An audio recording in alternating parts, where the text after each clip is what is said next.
ಇದನ್ನು ಜಯಕೃಷ್ಣ ಹೆಗಡೆ ಸರ್ ನೆರವೇರಿಸಿಕೊಡ್ಬೇಕೆಂದು ಕೇಳಿಕೊಳ್ತೇನೆ.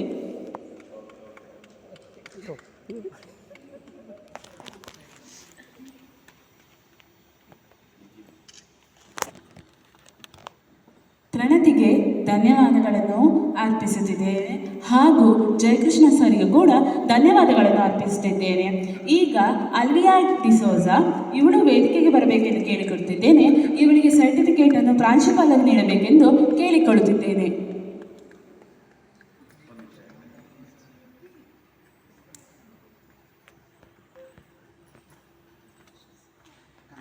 ಅಲ್ವೇನಿಗೆ ಧನ್ಯವಾದಗಳು ಹಾಗೂ ಸರ್ಟಿಫಿಕೇಟನ್ನು ನೀಡಿದಂಥ ಪ್ರಾಂಶುಪಾಲರಿಗೂ ಕೂಡ ತುಂಬ ಹೃದಯದ ಧನ್ಯವಾದಗಳನ್ನು ಅರ್ಪಿಸುತ್ತಿದ್ದೇನೆ. ಎಲ್ಲ ಮಕ್ಕಳಿಗೂ ಸರ್ಟಿಫಿಕೇಟನ್ನು ನೀಡಿದ ನಮ್ಮ ಗಣ್ಯರಿಗೆ ನಾನು ತುಂಬ ಹೃದಯದ ಧನ್ಯವಾದಗಳನ್ನು ಅರ್ಪಿಸುತ್ತೇನೆ. ಸರ್ಟಿಫಿಕೇಟನ್ನು ಪಡೆದಂಥ ನನ್ನ ಎಲ್ಲ ಮುಂದಿನ